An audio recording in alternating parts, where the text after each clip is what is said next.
Hey, welcome back. My guest this segment is Hamed Shahbazi, Chairman and CEO of Health Technologies Corp, trading on the TSX Venture under the symbol WELL. Hamed, welcome back. Thank you. It's great to be back. It has been a while. So the last time I talked to you, you were diligently building TO Networks, which you exited with a buyout from, was it Apple? PayPal. PayPal, rather. PayPal.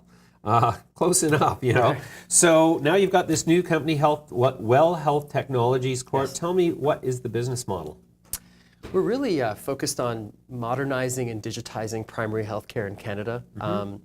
We've got a great medical system here in Canada, lots of affordability and access, but if you've been to a walk-in clinic or family care practice lately, you might notice that it's not very digital, meaning that it's hard to create an appointment online or digitally interact with the clinic or even look and be exposed to your own personal health information.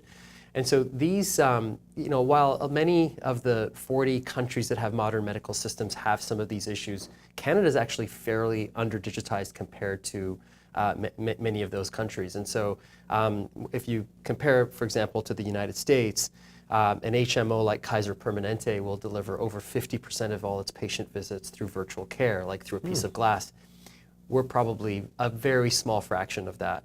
Right. And so we just saw an opportunity, as a tech guy, saw an opportunity to help solve some of those problems. And what we've seen is that some of that lack of digitization deals with lack of scale. So we have a very fragmented primary healthcare system here, where owners sort of manage, doctors sort of manage their own clinics and also see 40 patients a day. And technology doesn't really work well in a non-scaled environment because it's expensive and it's difficult to implement. And so we're trying to resolve that through building our own scale. So we've made a number of clinical acquisitions and are now the largest provider of, or largest owner of clinics in British Columbia. Oh, interesting. And so then this will be paid for through the healthcare systems or through what mechanism? Yeah, so when we own the clinics, but most of the payment for the services is coming through the healthcare system. So we have a single payer environment, but we have products and services that are not covered by the government. So but the base product, which is you seeing your doctor, is essentially reimbursed through MSP in BC. We're in BC today, not yet in Ontario, but the equivalent obviously would be OHIP. I see. And is your ambition to cover the entire Canadian market? Yeah, absolutely. We wanted to build scale and density in BC, and then we wanted to sort of replicate that in other markets. So we're definitely looking at Ontario very closely. Okay, and so out of Canada then, is there a global opportunity for this as well? There really is, yeah. Okay. That's the investment of Sir Li Ka-shing. Right, yeah. Okay. An incredible guy who happens to be the owner of the largest chain of pharmacies in Asia. And so already involved in healthcare, service category effectively. Right. As you may know, pharmacies are already starting to provide some clinical services. In the U.S., a lot of the big pharmacy chains are already offering walk-in medical clinic services and so forth. So. And in China, we see an emerging clinic scene, and as we grow our intellectual property here and our software, we want to be able to participate in that marketplace. But for the first little while, we're going to be focused in Canada here. We think there's a big opportunity here. Sure. So, are you cognizant or you're sort of conversant with the Chinese system? Is there a digitized interaction there, or is that, again, back to why Li Ka-shing is involved?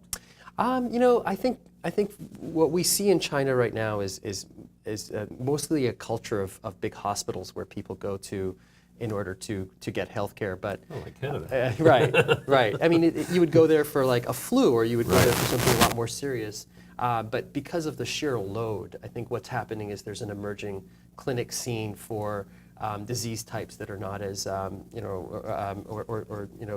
of episodes that are not as serious.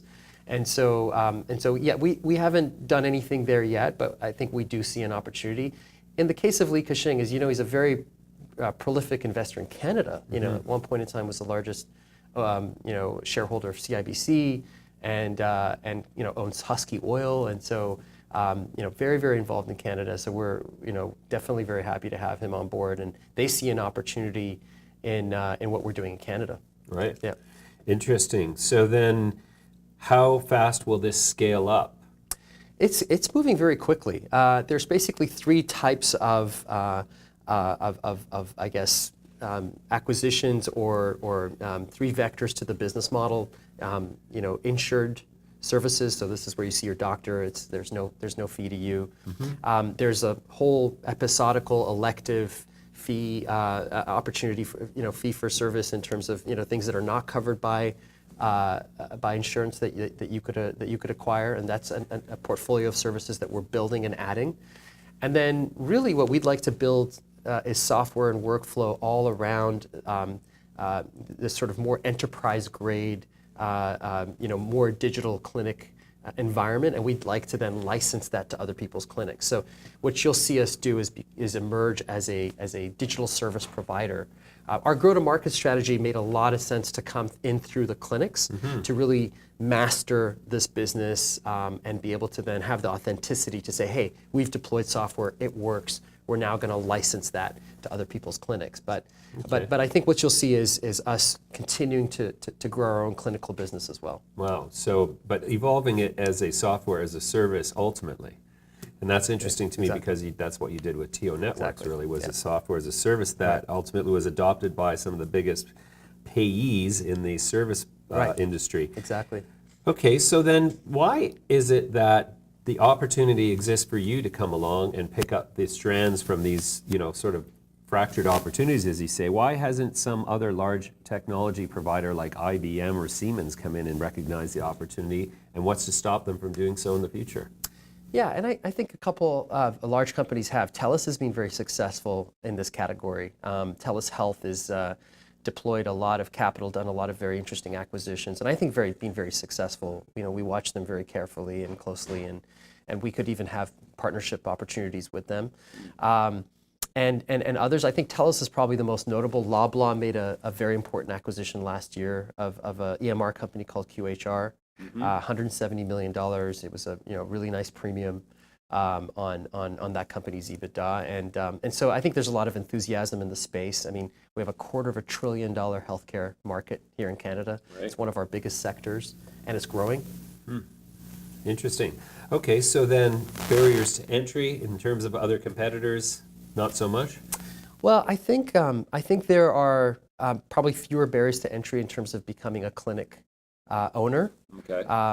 But I think that being able to then cross the chasm to being a technology service provider, and really what we're doing is we're sort of reimagining the business of primary healthcare from being just a place where you go and visit your doctor to perhaps a place where you go for the entire allied health professional experience. So if your doctor wants you to see a sleep expert, that person would be within the group, or women's health or men's health, and just essentially being able to make those referrals in a very digital and very cohesive way, and having all that data in one place so that you don't have various different versions of you in all the different electronic medical record systems. And so we believe there's an opportunity here to make all of that more cohesive and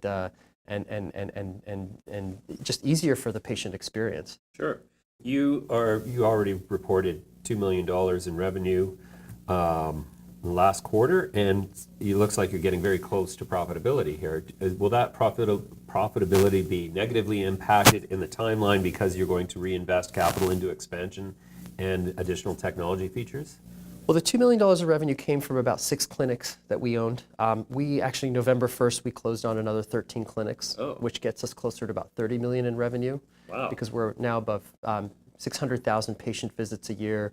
And actually, the clinics are profitable. We have a profitable, EBITDA contribution that comes from the clinics. But we are standing up shared services at headquarters, and so that's why we're not profitable today. But we're not far from being profitable. Sure. So I think as you'll see that we'll again be investing in digital technologies, building out our scale, and I think the story is developing very nicely, and we're kind of ahead of plan in terms of where we wanted to be in our scale. Sure. Yeah. Well, it sounds like another great idea Thank that you. you're executing on with the Plum and with a great investor base by the looks of things. We'll follow with interest, Hamed, and have you back soon. Thanks very much for joining me Thank today. you so much. It's really a pleasure to be back.